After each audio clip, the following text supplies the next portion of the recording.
الحمد لله نحمده ونستعينه ونستغفره ونؤمن به ونتوكل عليه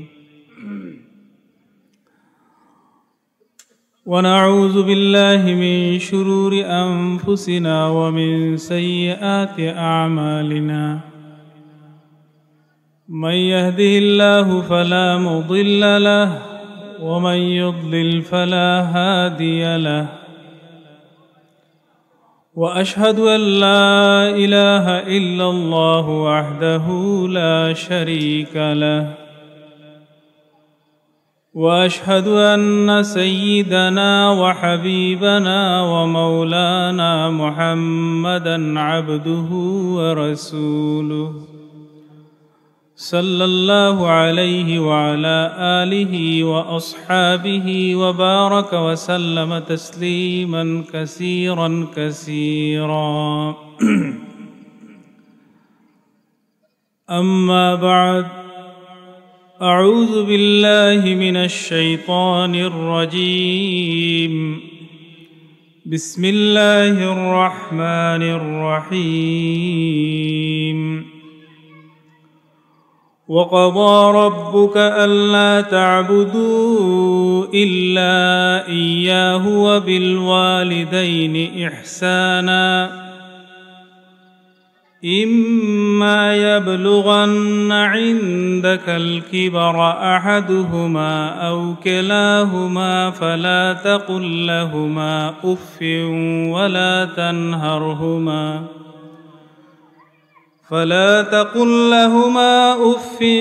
ولا تنهرهما وقل لهما قولا كريما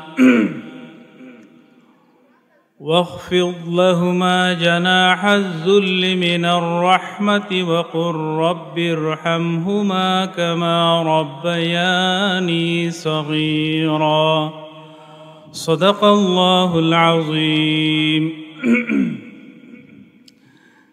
إن الله وملائكته يصلون على النبي يا أيها الذين آمنوا صلوا عليه وسلموا تسليما بسم الله والحمد لله الصلاة والسلام عليك يا رسول الله بسم الله والحمد لله الصلاة والسلام عليك يا رسول الله الصلاة على النبي والسلام على الرسول الشفيع الأبطحي ومحمد عربي আমরা সবাই পড়ি الصلاة على النبي والسلام على الرسول الشفيع الأبطحي ومحمد عربي مولاي صل وسلم دائما أبدا على حبيبك خير الخلق كلهم هو الحبيب الذي ترجى شفاعته لكل هول من الأهوال مقتحم مولاي صل وسلم دائما أبدا على حبيبك خير الخلق كلهم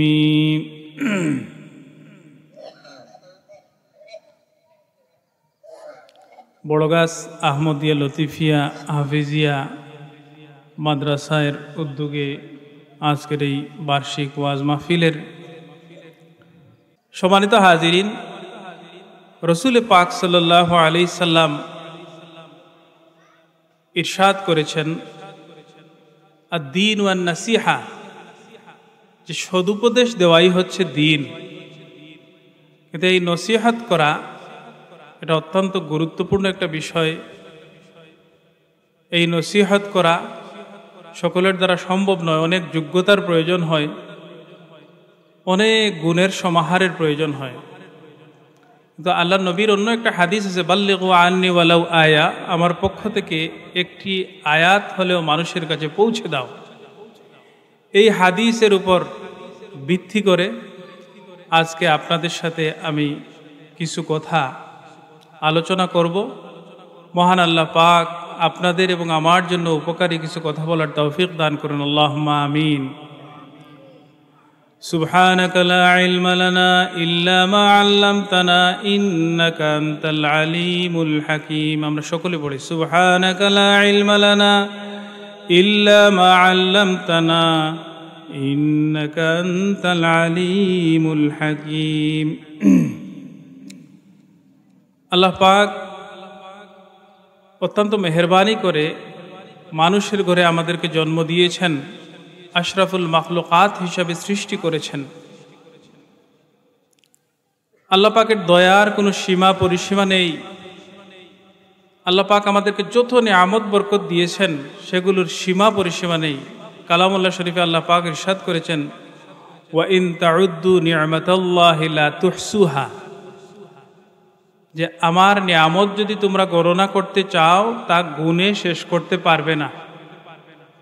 আমরা যদি উদাহরণস্বরূপ দেখি যে আমরা যে অক্সিজেন গ্রহণ করি, সব সময় যে অক্সিজেন গ্রহণ করতে আসি, আল্লাহর নিয়ামত এইভাবে পরতে পরতে আমাদের জীবনের সাথে মিশে আসে। আমরা অক্সিজেনের গুরুত্ব বুঝতেছি না, কিন্তু আমরা যখন অসুস্থ হই অথবা করোনাকালীন সময়ে আপনারা দেখেছেন সামান্য অক্সিজেনের জন্য মানুষ ছটফট করে মারা গেছে। আল্লাহর নিয়ামত, এই অক্সিজেনটা আল্লাহর নিয়ামত। এইভাবে জীবনের পরতে পরতে আল্লাহর নিয়ামত লাভে আমরা ধন্য হচ্ছি, আল্লাহর নিয়ামত বারাকাত লাভে আমরা ধন্য হচ্ছি। আল্লাহ যে সকল নিয়ামত দিয়েছেন তোর মধ্যে একটি অন্যতম নিয়ামত হচ্ছে মানুষের আকল বা বুদ্ধি। যে বুদ্ধির মাধ্যমে একজন মানুষ, যে বুদ্ধির মাধ্যমে মানুষ গোটা পৃথিবী শাসন করছে, যে বুদ্ধির জুড়ে একজন 3.5 হাত লম্বা মানুষ আমরা দেখি, সে কয়েক টন ওজনের একটা হাতিকে নিয়ন্ত্রণ করতে পারে। কিসের জুড়ে? বুদ্ধির জুড়ে। এই বুদ্ধি কে দিয়েছেন আমাদেরকে? আল্লাহ রাব্বুল আলামিন। যে আল্লাহ পাক আমাদেরকে এত দয়া মায়া দিয়ে সৃষ্টি করলেন, আমাদেরকে বুদ্ধি দিলেন, এত নিয়ামত বারাকাত দিলেন, সেই আল্লাহর প্রতি কি আমাদের কোনো দায়িত্ব নাই? সেই আল্লাহর প্রতি কি আমাদের কোনো দায়বদ্ধতা নাই? আছে, অবশ্যই আছে।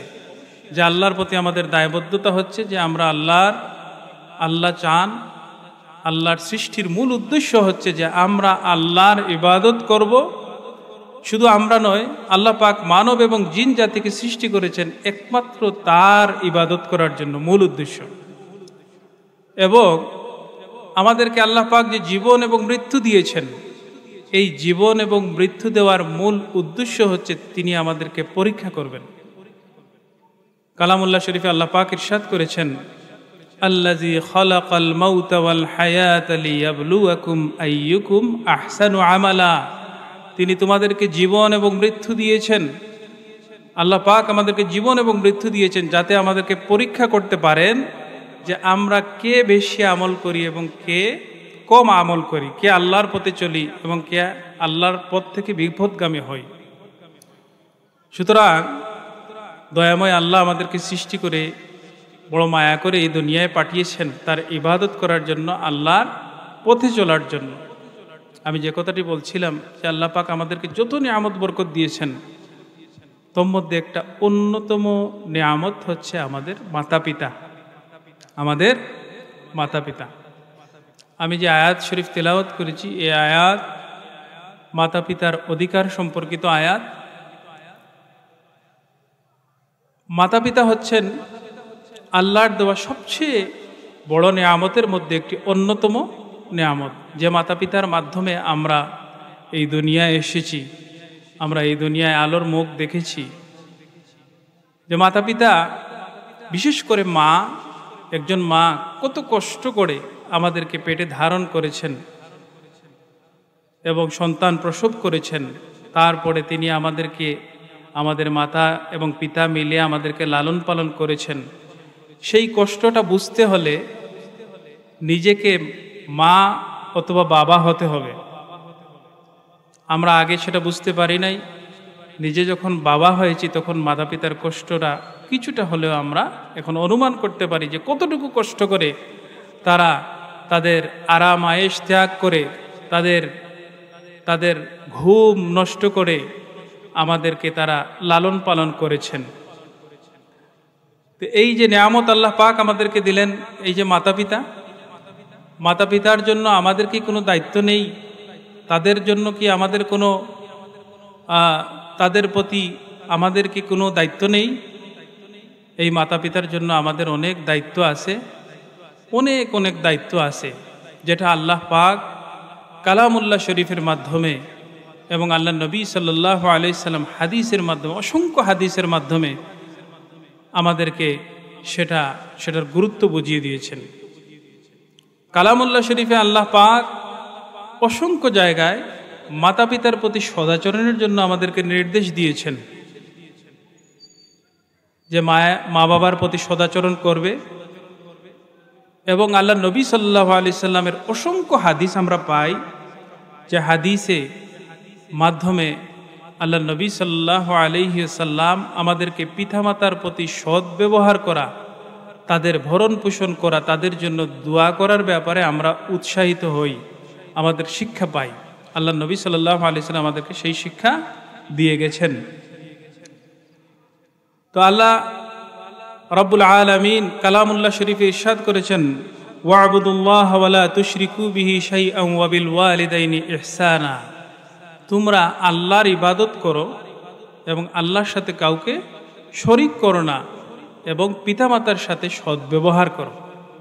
আল্লাহ পাক কালামুল্লাহ শরীফের সূরা লোকমানে ইরশাদ করেছেন যে আনিশকুরলি ওয়ালি ওয়ালিদাইকা ইলাইয়াল মাসির, যে তোমরা আমার এবং তোমাদের পিতামাতার শুকরিয়া আদায় করো, আর আমার দিকেই তোমাদেরকে প্রত্যাবর্তন করতে হবে। এই আয়াতগুলো থেকে আমরা খেয়াল করলে আমরা দেখতে পাই যে আয়াতগুলোতে আল্লাহর হকের সাথে সাথে আল্লাহ পাক তার আমাদের মাতা পিতার হকের কথাকে তুলে ধরেছেন। মাতা পিতার প্রতি সদ্ব্যবহারের কথা আল্লাহ পাক বর্ণনা করেছেন একই আয়াতের মধ্যে। প্রথমে আল্লাহ পাক তার হকের কথা বলেছেন, তারপরে মাতা পিতার হকের কথা বলেছেন। একই আয়াতের মধ্যে এইভাবে বলার মাধ্যমে কি আল্লাহ বোঝাতে চেয়েছেন? যে আল্লাহ পাক মাতা পিতার প্রতি সদ্ব্যবহার, মাতা পিতার প্রতি ভালো ব্যবহারের প্রতি আমাদেরকে গুরুত্ব বুঝিয়েছেন এবং উৎসাহিত করেছেন। একই জায়গায় আল্লাহ পাক বলছেন যে তোমরা আমার ইবাদত করো, আবার এই আয়াতের একটা অংশে আল্লাহ বলছেন যে তোমরা মাতা পিতার প্রতি সদ্ব্যবহার করো। এটার মাধ্যমে আমরা বুঝতে পারি যে আল্লাহ পাক মাতা পিতার প্রতি সদ্ব্যবহার, মাতা পিতার প্রতি ভরণ পোষণ, মাতা পিতার প্রতি দোয়া করার জন্য আমাদেরকে আল্লাহ পাক কতটুকু উৎসাহিত করেছেন। আমি যে আয়াতে কারিমা শুরুতে তিলাওয়াত করেছি, যে আল্লাহ ইরশাদ করেছেন ওয়াকাদা রাব্বুকা আল্লা তা'বুদু ইল্লা ইয়াহু ওয়া বিল ওয়ালিদাইনি ইহসানা, যে আল্লাহ আমাদেরকে নির্দেশ দিচ্ছেন যে আল্লাহ তা'বুদু ইল্লা ইয়াহু ওয়া বিল ওয়ালিদাইনি ইহসানা, আমরা মাতা পিতার প্রতি ইহসান করব। এবং আল্লাহ পাক আমাদেরকে বলছেন যখন আমাদের মাতা পিতা বার্ধক্যে উপনীত হবেন, তাদের মধ্যে কেউ একজন অথবা তাদের দুজন, কেউ যদি বার্ধক্যে উপনীত হন, মানে বৃদ্ধ বয়সে উপনীত হন, তখন আমরা কি করব? আমরা তাদের প্রতি উফ শব্দটি কখনো উচ্চারণ করব না। ওয়ালা তাকুল্লাহুমা উফিম ওয়ালা তানহারহুমা, আর তাদেরকে কখনো ধমকের সুরে কথা বলবো না। এটা কে শিক্ষা দিয়েছেন? আল্লাহ শিক্ষা দিয়েছেন। আমরা জানি যে বৃদ্ধকালে অনেক মানুষের মধ্যে তিক্ততা চলে আসে, অনেক মানুষের মেজাজ খিটখিটে হয়ে যায়, আমরা দেখি। সুতরাং আল্লাহ, যেহেতু আল্লাহ আমাদেরকে সৃষ্টি করেছেন, আল্লাহ জানেন আমরা আমাদের সৃষ্টির মধ্যে আমরা মানুষের সাথে কি ব্যবহার করতে পারি, আমাদের মা বাবার সাথে কি ব্যবহার করতে পারি, সেটা তো আল্লাহই ভালো জানেন। এজন্য আমাদেরকে নিষেধ দিয়েছেন যে আমরা যাতে মাতা পিতার আচরণে বিরক্ত হয়ে কখনো উফ শব্দটি না বলি, এবং আল্লাহ বলেছেন কখনো তাদেরকে যেন আমরা ধমকও না দেই। এরপরে আল্লাহ পাক বলছেন তাদের জন্য আমরা যেন রহমতের ওয়াখফিদ লাহুমা জানাহা যুল্লি মিনার রাহমা, তাদের জন্য আমরা যেন রহমতের ডানাকে বিছিয়ে দেই এবং তাদের জন্য আমরা দোয়া করি যে ওয়াকুর রব্বির হামহুমা কামা রব্বায়ানি সগীরা, যে আল্লাহ পাক, হে আল্লাহ, তারা যেভাবে আমাদেরকে বাল্যকালে লালন পালন করেছেন ঠিক তেমনিভাবে তাদের উপরও তুমি রহম করো। আল্লাহ পাক আমাদেরকে দোয়াও শিখিয়ে দিয়েছেন। আলোচ্য আয়াতে কারিমাগুলো দ্বারা আমরা বুঝতে পারি যে আল্লাহ পাক আমাদের পিতামাতার প্রতি সদাচরণের জন্য কতটুকু গুরুত্ব দিয়েছেন। হাদিস শরীফ, আল্লাহ নবী সাল্লাল্লাহু আলাইহি সাল্লাম হাদিসের অসংখ্য হাদিসের মাধ্যমে পিতামাতার হককে প্রতিষ্ঠিত করে গেছেন। আমরা দেখি যে রসুল পাক সাল্লাল্লাহু আলাইহি সাল্লাম ইরশাদ করেছেন, বুখারী শরীফের হাদিস, হযরত আবু হুরায়রা রাদিয়াল্লাহু তাআলা আনহু থেকে বর্ণিত, এক ব্যক্তি রসুল পাক সাল্লাল্লাহু আলাইহি সাল্লামকে জিজ্ঞেস করলো যে আমার কাছে সর্বোত্তম ব্যবহার আমার কাছ থেকে কে পাবে? তখন রসুল পাক সাল্লাল্লাহু আলাইহি সাল্লাম তাকে বলেছেন, তোমার মা। সেই লোকটি আবার বলেছে যে এরপরে কে? আল্লাহ নবী সাল্লাল্লাহু আলাইহি সাল্লাম ইরশাদ করেছেন, এরপরে তোমার মা। তৃতীয়বার আল্লাহ নবী সাল্লাল্লাহু আলাইহি সাল্লামকে জিজ্ঞেস করেছেন, এরপরে কে? আল্লাহ নবী বলেছেন, এরপরে তোমার মা। তিনবার বলেছেন কার কথা? মায়ের কথা। চতুর্থবার সেই ব্যক্তি জিজ্ঞেস করেছে যে এরপরে আমি কার সাথে সদাচরণ করব? আল্লাহ নবী সাল্লাল্লাহু আলাইহি সাল্লাম বলছেন যে তোমার পিতা। এখানে আল্লাহ পাক তিনবার মায়ের কথা বলার কারণ কি? পিতার উপরে তাকে প্রাধান্য দেওয়ার, তাকে সম্মান দেওয়ার কারণ কি? যে এই মা এমন তিনটি কষ্ট করেন যেটা পিতার কষ্ট সহ্য করতে হয় না। মা পিতার চাইতে বেশি তিনটি কষ্ট সহ্য করেন যেটা পিতার সহ্য করা লাগে না। কি কি? যে সন্তানকে গর্ভে ধারণ করা, এক নম্বর হচ্ছে কি? সন্তানকে গর্ভে ধারণ করা। দুই নম্বরে হচ্ছে সন্তান প্রসব করার যে কষ্ট, গর্ভধারণ করা সেটা সহজ ব্যাপার নয়। এই গর্ভকালীন সময় 8-9 মাস যে মায়ের কষ্ট। দ্বিতীয়ত হচ্ছে প্রসবকালীন কষ্ট। তৃতীয়ত হচ্ছে যে দুধ পান করানোর সময় যে কষ্ট। এই তিনটি ব্যাপার পিতার চাইতে মায়েরা এগিয়ে আছেন। এজন্য আল্লাহর হাবিব সাল্লাল্লাহু আলাইহি সাল্লাম মাতার কথা অগ্রাধিকার দিয়েছেন। মাতার ব্যাপারে আমাদেরকে বেশি করে সদ্ব্যবহার করার জন্য উৎসাহিত করেছেন। তিনবার বলেছেন কার কথা? মায়ের কথা। চতুর্থবার বলেছেন পিতার কথা।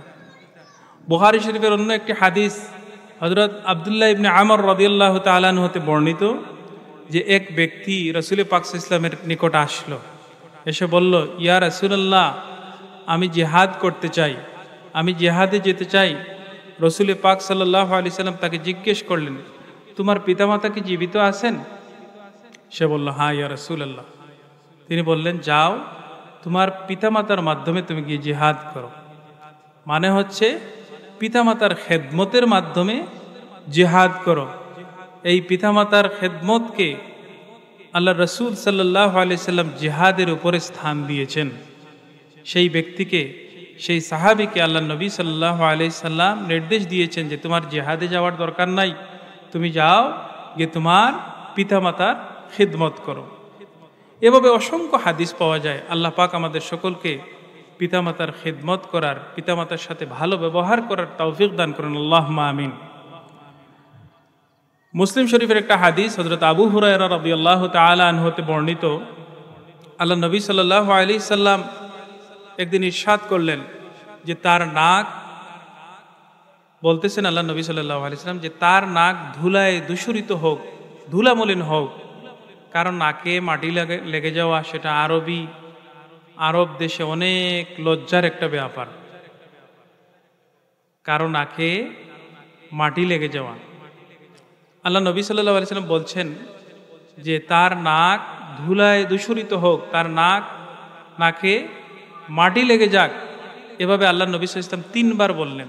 সাহাবায়ে কেরাম আল্লাহ নবীকে জিজ্ঞেস করলেন, ইয়া রাসূলুল্লাহ, কে সেই হতভাগা যার কথা আপনি বললেন, যার নাকে মাটি লাগার কথা আপনি বললেন?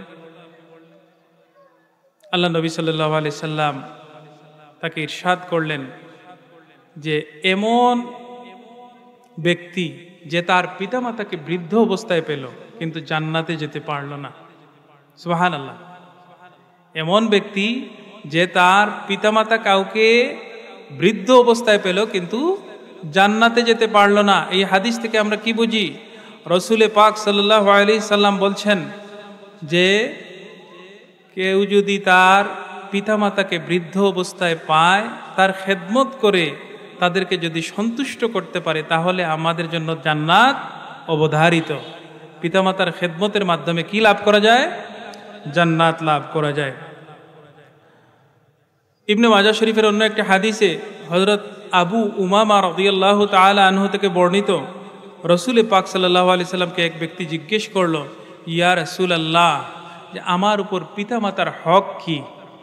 আমার উপর পিতামাতার হক কি? রসুল পাক সাল্লাল্লাহু আলাইহি সাল্লাম বললেন যে তারা হচ্ছেন তোমার জান্নাত এবং জাহান্নাম।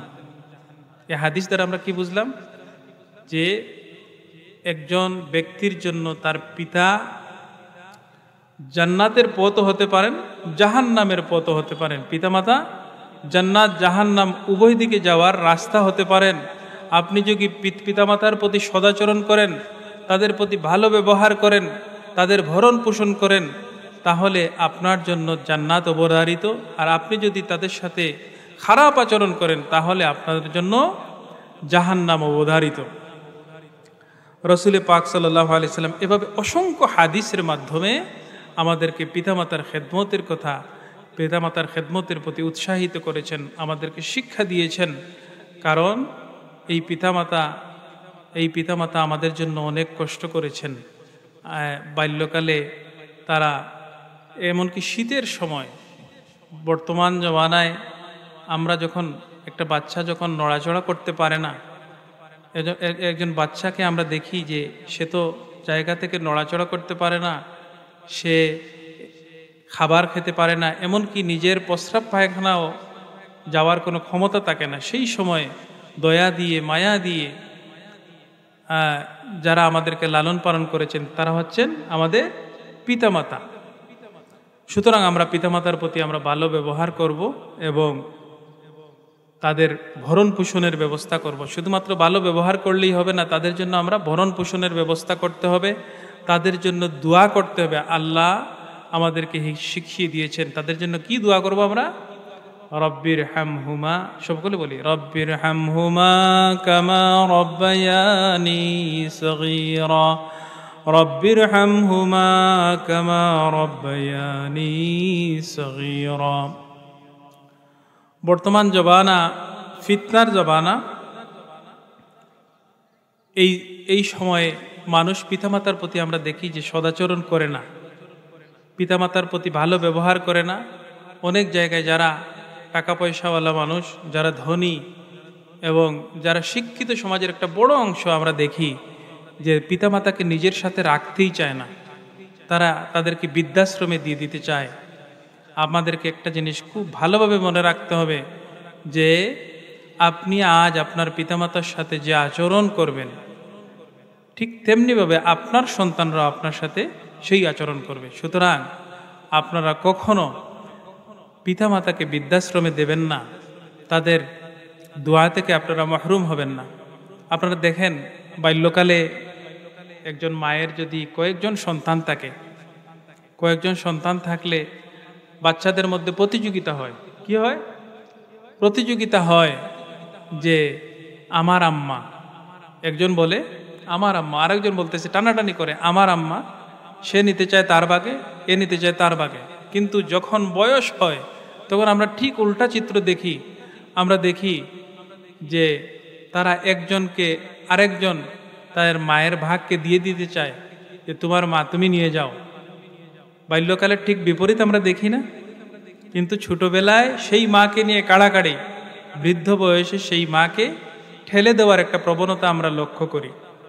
আপনারা লক্ষ্য করবেন, আপনারা খেয়াল রাখবেন যে যখন শরঈ কোনো প্রয়োজনে আমাদের আলাদা হতে হয়, শরঈ কোনো প্রয়োজনে আমাদের যখন আলাদা হতে হয়, তখন পিতামাতাকে নিজের ভাগে নিয়ে রাখবেন।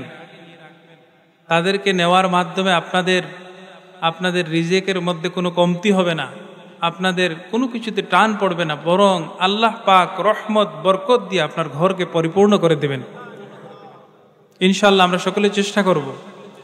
হ্যাঁ, ভাইদের মধ্যে প্রতিযোগিতা করবেন যে তুমি যা নেবার নিয়ে নাও, আমার মা বাবাকে আমার মধ্যে দিয়ে দাও। কারণ মা বাবাকে প্রতিপালন করা, মা বাবার ভরণ পোষণ করার এত ফজিলত, এত বেশি ফজিলত। এবং তাদের জন্য আমরা দোয়া করব এবং তাদের বদদুয়া থেকে আমরা কি করব, বেঁচে থাকার চেষ্টা করব। অনেক সময় মা বাবা যদি মনের অজান্তেও কোনো বদদুয়া করে ফেলেন, আল্লাহ সেটাকেও কবুল করে নিতে পারেন। এজন্য যারা আমরা পিতামাতা আছি, যারা মা বাবা হয়েছেন, আপনারা এই জিনিসটা লক্ষ্য রাখবেন। কখনো রাগের বশীভূত হয়ে আপনাদের সন্তানকে আপনারা কোনো এমন কোনো বদদুয়া করবেন না যে বদদুয়ার কারণে তার জীবন নষ্ট হয়ে যায়। দূরে গিয়ে মর, এই ধরনের অনেক কথা আমরা বলে থাকি। এইগুলো থেকে আমাদের বেঁচে থাকতে হবে। আমি আপনাদেরকে একটু ঘটনা বলতে চাই, হাদিস থেকে ঘটনা, কোনো বানোয়াট কিছু না। বুখারী শরীফেও এসেছে, মুসলিম শরীফেও এসেছে। আল্লাহ নবী সাল্লাল্লাহু আলাইহি সাল্লাম ইরশাদ করেছেন যে বনি ইসরাইলের একজন খুব আবিদ একজন ব্যক্তি ছিল, যার নাম ছিল জুরাইজ। কি ছিল? আমরা সবাই বলি জুরাইজ। তিনি খুব আবিদ একজন মানুষ ছিলেন। সব সময় তিনি ইবাদতে লেগে থাকতেন। তিনি তার ইবাদতের সুবিধার জন্য কি করলেন, হাদিস শরীফে পুরোপুরি ঘটনা বর্ণনা করা হয়েছে যে এই জুরাইজ নামক ব্যক্তি তার ইবাদতের সুবিধার জন্য আলাদা একটি ঘর তিনি নির্মাণ করলেন। আলাদা একটা ঘর নির্মাণ করলেন যেখানে নির্জনে তিনি আল্লাহর ইবাদত বন্দেগী করবেন। তিনি ইবাদত বন্দেগীতে নিমগ্ন থাকতেন। একবার তার মা আসলেন, হাদিস শরীফে বিস্তারিত ঘটনা এভাবে বর্ণনা। একবার তার মা আসলেন, এসে তাকে ডাকলেন, হে জুরাইজ। তিনি নামাজরত অবস্থায় ছিলেন। তিনি মনে মনে চিন্তা করলেন, আমি নামাজকে প্রাধান্য দেব নাকি আমার মায়ের ডাককে প্রাধান্য দেব। তখন তিনি মনে মনে চিন্তা করলেন যে আমি আমার আল্লাহর নফল ইবাদত এবং নামাজকেই গুরুত্ব দিব। মায়ের ডাকে তিনি সাড়া দিলেন না। মা চলে গেলেন। পরদিন মা আবার আসলেন, এসে ডাকলেন, হে জুরাইজ। জুরাইজ আবারও নমাজে। তিনি যেহেতু আবিদ মানুষ, তিনি আবারও নমাজে। তিনি তার ডাকে সাড়া দিলেন না। তিনি নামাজকে গুরুত্ব দিলেন, তার মায়ের ডাকে কি করলেন না, সাড়া দিলেন না। তৃতীয় দিন এভাবে মা ফিরে গেলেন। তৃতীয় দিনও তার মা আসলেন, ডাকলেন যে হে জুরাইজ। জুরাইজ তিনিও নামাজে ছিলেন। তিনি নামাজকে প্রাধান্য দিলেন, মায়ের ডাককে প্রাধান্য দিলেন না। তিনি প্রাধান্য না দিয়ে নামাজরত অবস্থায় থাকলেন। তার মা মনে কষ্ট পেয়ে রাগে দুঃখে তাকে বদদুয়া করে দিলেন। মনের অজান্তে তাকে বদদুয়া করে দিলেন। কি বদদুয়া করলেন? যে বললেন যে হে আল্লাহ, তাকে কোনো দুশ্চরিত্রা নারীর মুখ না দেখিয়ে দুনিয়া থেকে তার মৃত্যু দিও না। নাউজুবিল্লাহ মিন যালিক। মায়ের মনে এত কষ্ট এসেছে, তিনি তার সন্তানকে তৃতীয় দিন ডাকার পরে যখন জবাব দেয় নাই, কি করলেন? বদদুয়া করে দিলেন। তার মনের অজান্তের এই বদদুয়া আল্লাহ কবুল করে নিলেন। কিছুদিন পরে এই বনি ইসরাইলের একজন দুশ্চরিত্রা মহিলা ছিল। সেই মহিলা, হাদিস শরীফে আল্লাহ নবী সাল্লাল্লাহু আলাইহি ওয়াসাল্লাম অত্যন্ত সুন্দরভাবে এই ঘটনাটা বর্ণনা করেছেন। সেই মহিলা এই জুরাইজের ইবাদতের কথা সব জায়গায় ছড়িয়ে পড়ল। সেই মহিলা লোকজনকে বলল, তোমরা কি দেখতে চাও আমি জুরাইজকে কিভাবে ফিতনায় ফেলি? মানে সে ফিতনায় ফেলার জন্য একটা প্রতিযোগিতা লোকজনের সাথে সে বাজি ধরল যে দেখো আমি জুরাইজকে ফিতনায় ফেলতে পারি কিনা। যেভাবে সে ভাবলো, সে জুরাইজের কাছে চলে গেল। সেই দুশ্চরিত্রা মহিলা, সেই খারাপ মহিলা জুরাইজের কাছে গিয়ে তাকে নানাভাবে ফুসলানো শুরু করলো। হযরত জুরাইজ তিনি অত্যন্ত আবিদ একজন বান্দা, তিনি তার দিকে ফিরেও তাকালেন না। সেই মহিলা, দুশ্চরিত্রা মহিলাটি অবশেষে ব্যর্থ হয়ে তার মনের রাগ মেটানোর জন্য সে অন্য একজন রাখালের সাথে সম্পর্ক স্থাপন করল। সেই সম্পর্কের মাধ্যমে সেই মহিলার পেটে সন্তান চলে আসলো।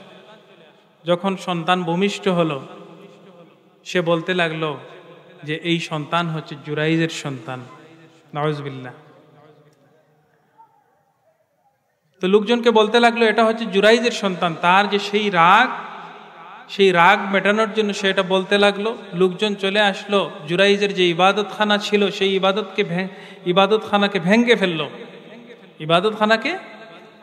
ফেললো, মাটির সাথে মিশিয়ে দিল এবং তাকে বেদম প্রহার করতে লাগলো। তাকে অনেক মারামারির পরে তিনি জিজ্ঞেস করলেন, তোমাদের কি হয়েছে, তোমরা আমাকে মারছো কেন? তারা বলল যে ওই দুশ্চরিত্রা মহিলার গর্ভে তোমার সন্তান, আর তুমি বলছো যে আমরা কেন মারছি? তিনি বললেন, কোথায় সেই সন্তান কোথায়? তাকে নিয়ে আসো। হযরত জুরাইজ তখন তাদেরকে বললেন, আমাকে একটু সময় দাও, আমি 2 রাকাত নামাজ পড়ব। তিনি 2 রাকাত নামাজ পড়লেন। 2 রাকাত নামাজ পড়ে সেই সন্তানের পেটের মধ্যে ঠুকা দিলেন। পেটের মধ্যে হাত দিয়ে একটা ঠুকা দিয়ে বললেন, ওহে বাসাদন, যে তোমার বাবাকে। তখন সেই ছোট্ট বাচ্চার মুখ থেকে আওয়াজ বেরিয়ে এলো, আমার বাবা হচ্ছে ওই রাখাল। সুবহানাল্লাহ। তখন তিনি মুচকি মুচকি হাসতে শুরু করলেন জুরাইজ, কারণ তার তখন মনে হলো যে আমার মা আমার প্রতি যে বদদুয়া করেছিলেন যে কোনো দুশ্চরিত্রা নারীর মুখ না দেখি জুরাইজের যাতে মৃত্যু না হয়। এই ঘটনা থেকে আমরা কি শিক্ষা পেলাম?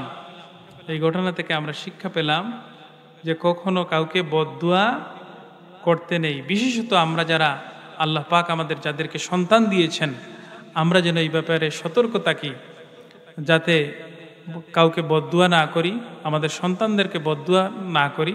কারণ মা বাবার বদদুয়া কখন ফলবে সেটা বলা যায় না। সম্মানিত হাজিরিন, আমাদের মা বাবা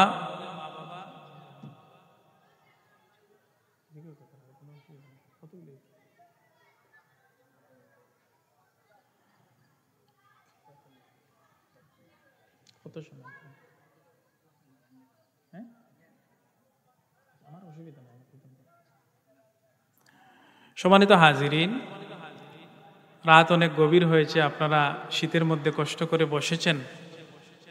আর আমি আমার কথা বেশি দীর্ঘ করব না, আরও সামান্য কিছু আলোচনা আপনাদের সাথে পেশ করে আমি চলে যাব। যেভাবে পিতামাতার হক আছে, ঠিক তেমনিভাবে সন্তানদেরও আমাদের উপরে হক আছে। সন্তানদেরও কার উপরে হক আছে? এবং সেই সন্তান হচ্ছে আল্লাহ পাকের একটা খাস নেয়ামত। আমরা যারা আছি, যারা সন্তান পেয়েছি, তারা এটা বুঝবো না। যারা সন্তানহীন, তারা সন্তান না পাওয়ার কষ্ট বুঝে। এমনকি নবী রাসূলগণ আল্লাহর দরবারে সন্তানের জন্য কাকুতি বিনতি করেছেন। হযরত ইব্রাহিম আলাইহিস সালাম আল্লাহর দরবারে দোয়া করেছিলেন যে রাব্বি হাবলি মিনাস সালিহিন, রাব্বি হাবলি মিনাস সালিহিন, যে হে আল্লাহ, আমাকে একটা সৎকর্মশীল সন্তান দান করুন। হযরত জাকারিয়া আলাইহিস সালাম আল্লাহর দরবারে দোয়া করেছিলেন, রাব্বি লা তাজারনি ফারদান ওয়া আনতা খায়রুল ওয়ারিসিন, যে হে আল্লাহ, আমাকে একাকী রেখো না, আমার জন্য নেক ওয়ারিস তুমি তৈরি করে দাও। এভাবে নবীরাও সন্তানের জন্য কাকুতি মিনতি করেছেন, দোয়া করেছেন। আমি এই সন্তানদের জন্য আমাদের অনেক দায়িত্ব কর্তব্য আছে, সেগুলো বলতে গেলে অনেক সময়ের ব্যাপার। প্রথম যে দায়িত্ব এবং কর্তব্য, যে সন্তানদের জন্য আমরা কি করব, যে একজন ভালো মায়ের ব্যবস্থা করব। সন্তানদের জন্য ভালো, যখন আপনি বিয়ে করবেন, আল্লাহ নবী সাল্লাল্লাহু আলাইহি সাল্লাম ইরশাদ করেছেন, যখন তুমি কোনো মহিলাকে বিয়ে করবে তখন 4টি জিনিস দেখে বিয়ে করবে। কয়টি জিনিস? 4টি জিনিস। প্রথম হচ্ছে যে তার সৌন্দর্য, দ্বিতীয়ত হচ্ছে তার ধন সম্পত্তি, তৃতীয়ত হচ্ছে তার বংশমর্যাদা, আর চতুর্থ হচ্ছে তার দিনদারি দেখে বিয়ে করবে। আর সব কিছুর উপরে আল্লাহ নবী সাল্লাল্লাহু আলাইহি ওয়াসাল্লাম বলেছেন যে তোমরা সব কিছুর উপরে দিনদারিকে প্রাধান্য দিবে, দিনদারিকে প্রাধান্য দিবে। দিনদারিকে প্রাধান্য না দিলে আমরা ক্ষতিগ্রস্ত হব। হাদিস শরীফে আল্লাহ নবী সাল্লাল্লাহু আলাইহি সাল্লাম ইরশাদ করেছেন, একজন মা যদি ভালো হয় তাহলে তার সন্তানও ভালো হওয়ার আশা করা যায়। সুতরাং যখন কেউ সংসার করবেন তখন যে একজন সচ্চরিত্রবান একজন নারীকে যাতে বিয়ে করেন সেদিকে আমাদেরকে লক্ষ্য রাখতে হবে, এবং আমরা নিজেরাও একজন ভালো বাবা হতে হবে। কি হতে হবে? ভালো বাবা হতে হবে। কারণ আমাদের মধ্যে অনেকেই আছেন যারা নিজের ব্যক্তিগত জীবনে অনেক অন্যায় অপকর্ম করেন, কিন্তু নিজের সন্তানকে তারা একজন সচ্চরিত্রবান সন্তান দেখতে চান, কিন্তু এটা আসলে কতটুকু সম্ভব? নিজে ভালো না হলে তার সন্তান ভালো হওয়ার আসলে আশা করা যায় না। হযরত উমর ফারুক রাদিয়াল্লাহু তাআলা আনহুর কাছে এক ব্যক্তি আসলো, এসে বলল, হে আমিরুল মুমিনিন, আমার সন্তান আমার সাথে বেয়াদবি করে। হযরত উমর রাদিয়াল্লাহু তাআলা আনহু খুব রাগী মানুষ ছিলেন। তিনি তার সন্তানকে তাৎক্ষণিক ডেকে পাঠালেন এবং সে আসলো। আসার পরে জিজ্ঞেস করলেন, তুমি কি তোমার বাবার সাথে বেয়াদবি করো? সে বলল, হে আমিরুল মুমিনিন, সব দায়িত্ব কি আমার? বাবার কি কোনো দায়িত্ব নেই? পিতার কি কোনো দায়িত্ব নেই? আমার অভিভাবকের কোনো দায়িত্ব কি নেই? তিনি বললেন, অবশ্যই আছে। তোমার পিতার, তোমাদের পিতামাতার তোমার উপরে দায়িত্ব আছে। কি দায়িত্ব? তিনি 3টি দায়িত্বের কথা বললেন, যে যখন সে জন্মগ্রহণ করবে তখন তার একটা ভালো নাম রাখবে। দ্বিতীয়ত হচ্ছে তাকে কোরআন শিক্ষা দিবে, তার জন্য ভালো নাম রাখবে। তৃতীয় আরেকটা কি যেন বলছিলেন, ভালো নাম রাখবে এবং তাকে শিক্ষা দিবে, তাকে ভালো শিক্ষা দিবে। একটা আমার মনে পড়ছে না এই মুহূর্তে। তো প্রথম যেটা হচ্ছে যে একজন ভালো মহিলা, সচ্চরিত্রা মহিলাকে বিয়ে করবে। প্রথমটা হচ্ছে যে ভালো মা নিয়ে আসবে, দ্বিতীয়ত হচ্ছে ভালো নাম রাখবে, তৃতীয়ত হচ্ছে তাকে ভালো শিক্ষা দিবে, মানে কোরআনের শিক্ষা দিবে।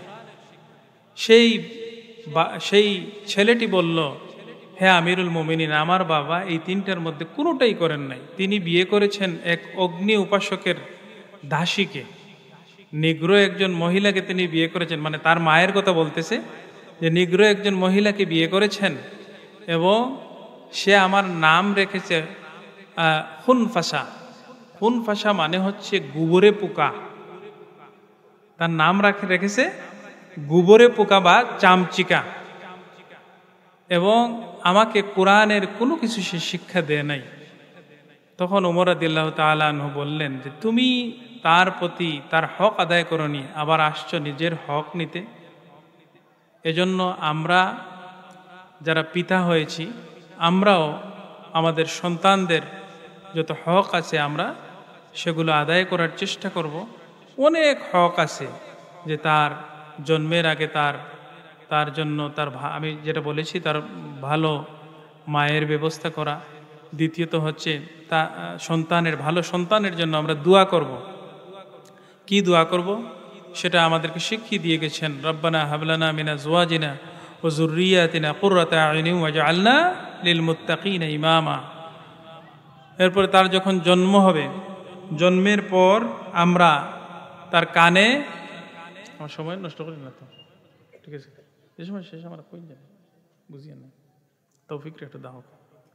আমরা একটু দুরূদ শরীফ পড়ি, সাল্লাল্লাহু আলা মুহাম্মাদ সাল্লাল্লাহু আলাইহি ওয়াসাল্লাম, সাল্লাল্লাহু আলা মুহাম্মাদ সাল্লাল্লাহু আলাইহি ওয়াসাল্লাম।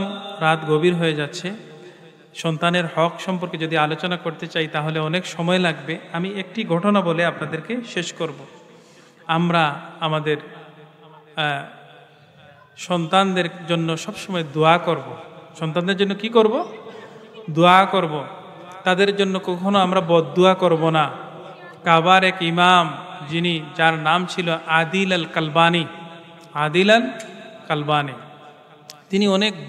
তিনি নিজে বলছেন যে আমি ছোটবেলায় অনেক দুষ্ট ছিলাম, আমার মাকে আমি সব সময় রাগাতাম, আমি অনেক দুষ্ট ছিলাম, আমার মাকে আমি খুব বেশি করে জ্বালাতন করতাম, রাগাতাম।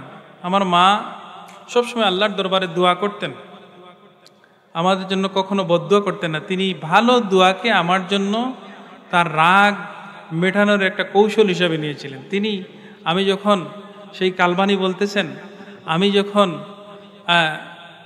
দুষ্টামি করতাম, আমি যখন তাকে জ্বালাতন করতাম, তখন তিনি বলতেন যে আল্লাহ তোকে কাবার ইমাম বানিয়ে দিক, আল্লাহ তোকে কাবার ইমাম বানিয়ে দিক। তিনি নিজে বলেছেন, আদিল আল কালবানি তার নাম, আপনারা ইন্টারনেটে সার্চ দিলে সেটা দেখতে পারবেন। তার সেই মায়ের দুয়ার বরকতে পরবর্তীতে তিনি কাবার ইমাম হয়েছিলেন। তিনি একজন কালো মানুষ ছিলেন। আপনারা জানেন কাবার ইমাম হওয়া, আল্লাহর হারামের ইমাম হওয়া কত সৌভাগ্যের বিষয়। সুতরাং আমরা দোয়া করার ক্ষেত্রেও সতর্ক থাকব, বদদুয়া করার ক্ষেত্রেও সতর্ক। পারতপক্ষে আমরা যাতে বদদুয়া না করি। আল্লাহ পাক আমাদেরকে আমাদের পিতামাতার হক আদায় করার তৌফিক দান করেন, আল্লাহুম্মা আমিন।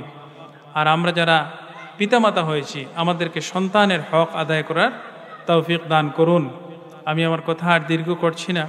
বর্তমানে আমাদের দেশ সহ বিশ্বে একটা অস্থিতিশীল পরিবেশ চলছে। আমি বলতে চাই যে এই পরিস্থিতিতে আমরা সকলেই চোখ কান খোলা রাখা দরকার। আমাদের দেশটা একটা খুব সংকটময় মুহূর্ত অতিক্রম করছে। আমরা যাতে কোনো সাম্প্রদায়িক কোনো বিভেদে পা না দেই, সেদিকে আমাদেরকে নজর রাখতে হবে এবং আল্লাহর কাছে সবসময় দোয়া করতে হবে যে আল্লাহ যেন আমাদের দেশকে শান্তি করে দেন। আল্লাহুম্মা আমিন। ওয়া আখির দাওয়ানা আনিল হামদুলিল্লাহি রাব্বিল আলামিন। সাল্লাল্লাহু আলা সাইয়্যিদিনা ওয়া মাওলানা মুহাম্মদ ওয়া আলা আলিহি ওয়া আসহাবিহি ওয়া সাল্লাম। সাল্লাল্লাহু আলা সাইয়্যিদিনা ওয়া মাওলানা মুহাম্মদ ওয়া আলা আলিহি ওয়া আসহাবিহি ওয়া সাল্লাম। আস্তাগফিরুল্লাহ, ইন্নাল্লাহা গফুরুর রহিম। আল্লাহুম্মা আমিন। আলহামদুলিল্লাহি রাব্বিল আলামিন ওয়াসসালাতু ওয়াসসালামু আলা আফদালিল আমবিয়াই ওয়াল মুরসালিন ওয়া আলা আলিহি ওয়া আসহাবিহি আজমাইন। রব্বানা তাকাব্বাল মিন্না ইন্নাকা আনতাস সামিউল আলিম ওয়া তুব আলাইনা ইয়া মাওলানা ইন্নাকা আনতাত তাওয়াবুর রহিম। রব্বানা আতিনা ফিদ দুনিয়া হাসানাতাও ওয়া ফিল আখিরাতি হাসানাহ وقنا عذاب النار. ربنا ظلمنا أنفسنا وإن لم تغفر لنا وترحمنا لنكونن من الخاسرين. اللهم حبب إلينا الإيمان وزينه في قلوبنا وكره إلينا الكفر والفسوق والعصيان واجعلنا من الراشدين. ربنا عليك توكلنا وإليك أنبنا وإليك المصير. فاطر السماوات والأرض أنت ولي في الدنيا والآخرة. توفني مسلما والحقني بالصالحين. يا الله يا أرحم الراحمين. الله من شبرة ما فرد আমরা জিন্দগির तमाम খাতা কসুরি আল্লাহ তোমার শাহী দরগাত আমরা ভিক্ষা চাই, আমরা মাফ করে দাও ইয়া আল্লাহ। আমরা খাতা কসুরির সামনে রাখে তোমার কাছে ভিক্ষা চাই ইয়া আল্লাহ। আল্লাহ আমরা মাফ না করলে তোমার কোনো ক্ষতি তো নেই ইয়া আল্লাহ, মাফ করলে তোমার কোনো ক্ষতি তো নেই ইয়া আল্লাহ। আল্লাহ তোমার দরবার ছাড়া আমরা যাইবার আর কোনো জায়গা নাই ইয়া আল্লাহ। আমরা সবরে তুমি মাফ করে দাও। আমরা জিন্দা মুর্দা মাই বাবারে তুমি মাফ করে দাও আল্লাহ। तमाम मुर्दगान ने माफ़ कर दो, तमाम उम्मत मोहम्मद रे अल्लाह तुम माफ़ कर दो या अल्लाह या अरहमर राहिमीन या अकरमल अकरमीन। अल्लाह आजकरी महफिल रे अव्वल तक आखिर पर्यন্ত তুমি কবুলের মঞ্জুর ফরমাও ইয়া আল্লাহ। আমরার এই মাহফিল আওয়াজ যত মানুষ বইছেন আল্লাহ, আমরা যত তোমার দ্বীনের কথা শুনছি আল্লাহ তুমি কবুলের মঞ্জুর ফরমাও আল্লাহ। আমরা দ্বীন ও দুনিয়া তুমি উজালা করে দাও ইয়া আল্লাহ এই মাহফিল সাজাইতে যত মাইসে পরিশ্রম করছেন আল্লাহ তুমি তারার দিন ও দুনিয়া তুমি উজালা করে দাও। খাস করি আল্লাহ এই মাদ্রাসা খান্ডে দিন দিন তরক্কি এনায়ত ফরমাও। আসমানি জমিনি তমাম আফাত বলিয়াত থেকে আল্লাহ এই মাদ্রাসা খান্ডে হেফাজত ফরমাও। আল্লাহ আমরা যতদিন হায়াতে রাখো ঈমানের উপরে সাবিত কদম রাখিও। দুনিয়ার সফর শেষ হয়ে গেলে গুনাহ থেকে পাক সাফ করে তোমার হাবিবর দিদার দেখাইয়া কলমার সাথে আমরার মৌত করিও। মৌতের আগে মৌতর সামানা যেগুলো করবার তৌফিক দিও। মৌতর বাদে আমরা নেকি দিই ইয়াদ খন্ড আল্লাহ বাকি রাখি আল্লাহ। ইয়া আল্লাহ ইয়া আরহামার রাহিমিন আল্লাহ আমরা বড় মায়া করি মাই বাবারে দান করছো। আমরার মাই বাবারে আল্লাহ নেক হায়াতে তৈয়্যিবা এনায়েত ফরমাও। যারার মাই বাবা কবরবাসী গেছেন ইয়া আল্লাহ তুমি করিকে রহমত করো। তারার কবরে তুমি জান্নাতের বাগান বানাইয়া দাও ইয়া আল্লাহ। আল্লাহ যারার মাই বাবা জিন্দা আছেন খেদমত করবার তৌফিক দাও ইয়া আল্লাহ। আমরার মাই বাবার লাগে নেক ইয়াদগার বানাইয়া দাও। রব্বিরহামহুমা কামা রব্বায়ানি সগীরা। ইয়া আল্লাহ ইয়া আরহামার রাহিমিন আল্লাহ আমরার পরিবার পরিজনকে নেককার পরেজগার বানাইয়া দাও ইয়া আল্লাহ। আল্লাহ আমরার পরিবার রে আল্লাহ তুমি বিপদগামী করিও না আল্লাহ। আমরা খাস করি আমরা যারা বাচ্চা কাচ্চা দিছ আমরার বাচ্চা কাচ্চার দিন ও দুনিয়া তুমি উজালা করে দাও। আমরার বাচ্চা কাচ্চার ভিতরে আল্লাহ তোমার দুয়ার ছাড়া কেউর দুয়ারও নিয়ে মহতাজ করিও না ইয়া আল্লাহ। আল্লাহ আমরার বিবি বাচ্চা রাত রে সবসময় উপরে রাত বানায় রাখিও। এরারে আল্লাহ সবসময় এরার উপরে উত্তম ছায়ার ব্যবস্থা তুমি রাখিও আল্লাহ। বিবি বাচ্চা দিয়ে আমরা কোনো পরেশানিত ফেলাই না ইয়া আল্লাহ। ربنا هب لنا من أزواجنا وذرياتنا قرة أعين واجعلنا للمتقين إماما। ইয়া আল্লাহ আমরা সবরে হালাল রুজির পথ খুলে দাও। করজ আদায় করবার তৌফিক দাও। রিজিক দাও ভিখারি বানাইয়া তোমার দুয়ার ছাড়া কেউর দুয়ারও নিয়ে আমরা মুহতাজ করিও না ইয়া আল্লাহ। ইয়া আল্লাহ ইয়া আরহামার রাহিমিন ইয়া আকরামুল আকরামিন আল্লাহ। আল্লাহ আমরার পক্ষ থেকে লাখ ও লাখ সালাত সালাম সোনার মদিনায় পৌঁছে দাও। আমরা বারবার হারমাই শরীফাইনের মকবুল জিয়ারত তুমি নসিব করি আল্লাহ। তোমার বাড়ি তোমার হাবিবর বাড়ি না দেখাই আল্লাহ। আমরা খেউরে তুমি মৌত দিও না ইয়া আল্লাহ। ইয়া আল্লাহ আমরার ভিতরে যত রিয়া হাসদ কিবির আছে আল্লাহ তুমি দূর করে দাও। আমরা সচ্চা ইমানদার পরেজগার বানিয়ে দাও ইয়া আল্লাহ। ইয়া আরহামার রাহিমিন বাকি জিন্দগি তোমার গোলামিত খাটাইবার তৌফিক দাও ইয়া আল্লাহ। আমরার এই জন্মভূমি আমরার দেশে তুমি শান্তি করে দাও ইয়া আল্লাহ। আল্লাহ আমরার দেশ খান্ডে তুমি শান্তি করে দাও ইয়া আল্লাহ। तमाम विपद आपद बला मुसीबत की देश रे तुम्हें हिफाजत फरमाओ।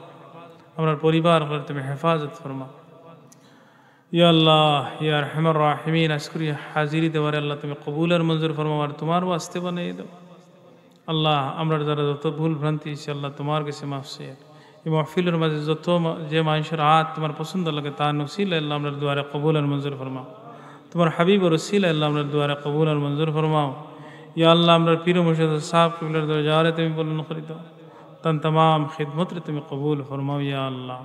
अल्लाह اللهم صل على سيدنا مولانا محمد صلاة دائمة مقبولة تؤتي بها حقه العظيم. وأفوض أمري إلى الله إن الله بصير بالعباد بفضل سبحان ربك رب العزة عما يصفون وسلام على المرسلين والحمد لله رب العالمين.